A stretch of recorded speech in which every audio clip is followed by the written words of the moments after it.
Would you take a moment and pray with me?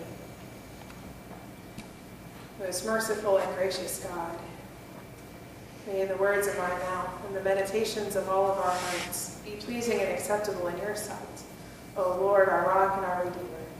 Amen. Well, what a tough text. It's no wonder that many preachers avoid preaching from this particular part of the lectionary calendar. I mean, what pastor is going to stand up on a Sunday morning and say this? In order for you to be a member here or consider yourself a Christian, you must do these three things. Hate your family, give up your own life, and sell all your possessions. I don't know if it's three on the spot, Ken, but I'm pretty sure that would probably close down a church, don't you think? I think it might. Or close down any organization that had such strict things they wanted you to comply with. Although Jesus' words in Luke are troubling, we must put them in context. We have been working our way the last several weeks to the Gospel of Luke. And if you remember at the beginning of our journey, Jesus had turned his face towards Jerusalem, signifying the journey towards the cross. And on that journey, Jesus had a lot of followers, not just the 12 disciples.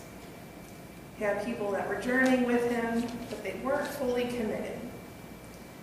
And while they were traveling together, they were meeting with people that didn't quite understand what Jesus had come to do, like the religious leaders who had placed priority on the letter of the law instead of the value and dignity of human beings that were in need.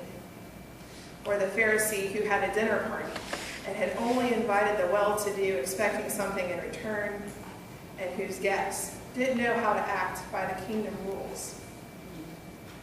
There are many other examples we could have taken from Luke, and that is what our gospel lesson is this morning. An example, a parable told like all the others we've been reading, told to the group of followers but not fully committed to Christ, told with extreme examples so as to provide a clear understanding for the crowd listening to Jesus that day. And the closer they were getting to Jerusalem, Jesus knew that there were going to be a lot of those people in the crowd following him that were looking for an easy ticket to heaven. And before they got any closer to Jerusalem, he knew he had to challenge them, make sure that he really knew what it meant to be a disciple. In other words, our gospel lesson this morning is Jesus' reality check moment. Discipleship requires a lot. Discipleship is demanding. That discipleship is still something expected of us today. Amen. And we must be fully aware of what it means to follow Jesus and to call ourselves disciples.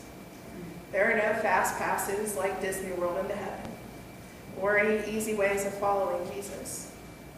In the best translation of the gospel message I could find this week, Eugene Peterson says this: simply put, if you're not willing to take what is dearest to you, whether it's plans or people, and kiss it goodbye, then you can't be my disciple.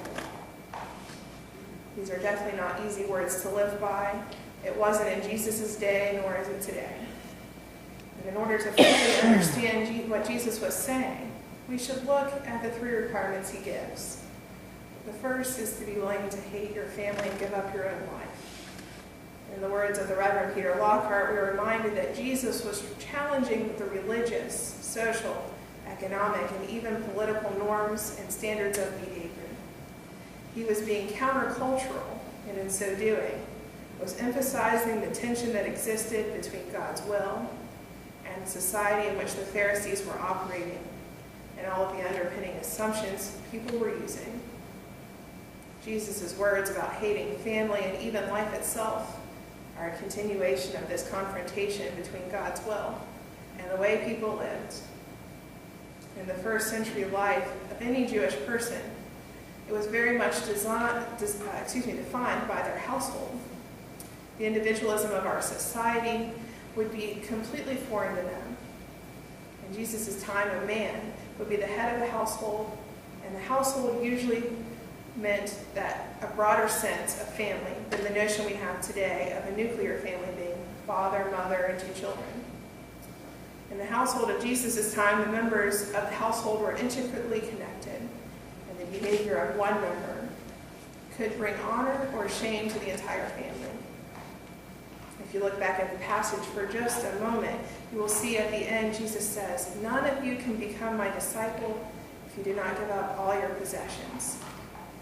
You may think it unusual for Jesus to parallel hating family with possessions, but in Jesus' time, often viewing family as possessions was the norm. Women in particular were viewed in this way. Wives were in a sense owned as possessions by their husbands. Daughters were married through arrangements as a point of trade that often came with a dowry and could be used as a way of establishing or advancing social status and possible economic, political, or religious power. With such a strong tie between the individuals in society and their families, I have little doubt that Jesus' confronting words to the crowd that day are about the costs of engaging with the transforming work of God. It will cost them. It will cost them in terms of social relationships, but it also had economic, political, and religious implications. Living as followers of Jesus, being proponents of God's will in the world, would bring individuals in conflict with the very society in which they lived. This is more like the beginning of John's Gospel, where John says of Jesus, "He came to what was his own, and his people did not accept him." The good news of Jesus did not sit comfortably in the cultures of this world. Jesus was countercultural in his day, and dare I say, Jesus is still countercultural today. Although our families may not be a direct link to status or material wealth in the same way it was in biblical times, I think we're still people that live by